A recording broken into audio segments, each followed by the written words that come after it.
যে আমাদের সাম্প্রদায়িক সম্প্রীতির যে অপূর্ব মেলবন্ধন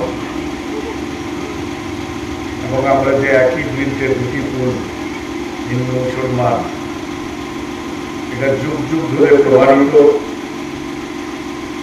এবং এই সত্যকেই আবারও এই সমস্ত অনুষ্ঠানের মধ্য দিয়েই তুলে ধরা হয়। কিছুদিন আগেও আমি এখানে ইফতারে অংশগ্রহণ করেছিলাম, খুব সুন্দর অনুষ্ঠান হয়েছে। আমাদের দেশে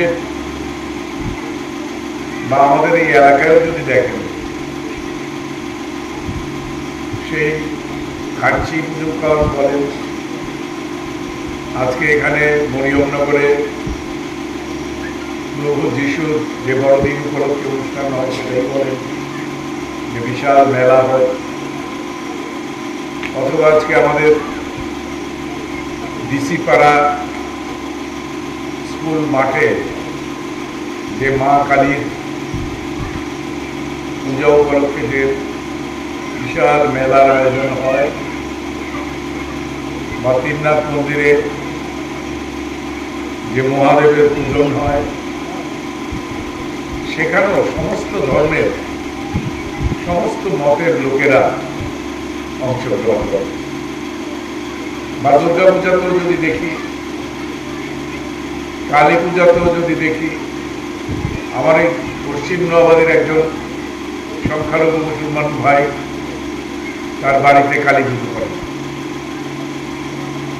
পুজোটা বিশ্বাসের উপর নির্ভর করে, ঈশ্বরের উপর ভক্তি এবং আস্থার উপর নির্ভর করে। এমন অনেক হিন্দু আছেন, ধর্মপ্রাণ হিন্দু আছেন,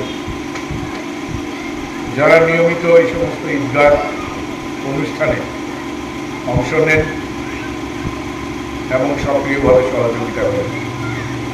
ঠিক যেমন একজন ভক্ত করেন, একজন ধর্মাবলম্বী করেন, ঠিক তেমনি ভেদাভেদ ভুলে এই ভারতবর্ষের মহান ঐতিহ্য, পরম্পরা এবং মিলনের যে মহাযজ্ঞ আমাদের এই দেশ পেরিয়ে চলে, অনেক প্রশ্নের মুখোমুখি হতে হয়।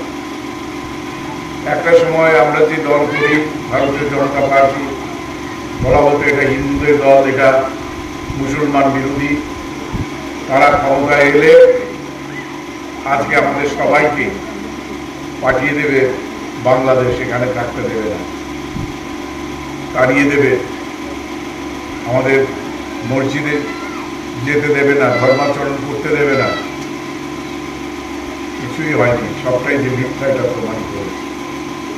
কারণ যারা আগে শাসনের নামে শোষণ করে গেছে, মানুষকে অত্যাচার করে গেছে, যারা কোনো ধর্মেই বিশ্বাস করে না, একমাত্র নিজের স্বার্থের ধর্ম ছাড়া তাদের কাছে অন্য কোনো ধর্ম নেই। না আছে মানব ধর্ম, না আছে সেবার মনোভাব। এরা শুধু আত্মসেবা করতে জানে, সংকীর্ণ দলীয় রাজনীতি করতে জানে। এইভাবেই তারা দেশটাকে সর্বনাশের পথে নিয়ে যেতে চেষ্টা করেছে এবং দীর্ঘকাল আমাদের চোখের জল শুকিয়ে গেছে। মানুষের এই কষ্ট, দুঃখ, স্বাধীনতাহীনতা, প্রবল অত্যাচার, নারী নির্যাতন, প্রাতিষ্ঠানিক দুর্নীতি এবং নেশা দিয়ে সমস্ত ত্রিপুরা রাজ্যের ভাগ্য আকাশে কালি ঢেকে দিয়েছে। আজকে সেখান থেকে ধীরে ধীরে ধীরে ধীরে আমরা মানুষের আস্থা বিশ্বাস নিয়ে পুরোপুরি এই ত্রিপুরার মানচিত্রটাকে আজকে ঢেলে উন্নয়ন করে সামনের দিকে আমরা এগিয়ে নিয়ে চলেছি। অনেক প্রতিকূল পরিস্থিতির মধ্য দিয়ে আমাদের এগোতে হচ্ছে।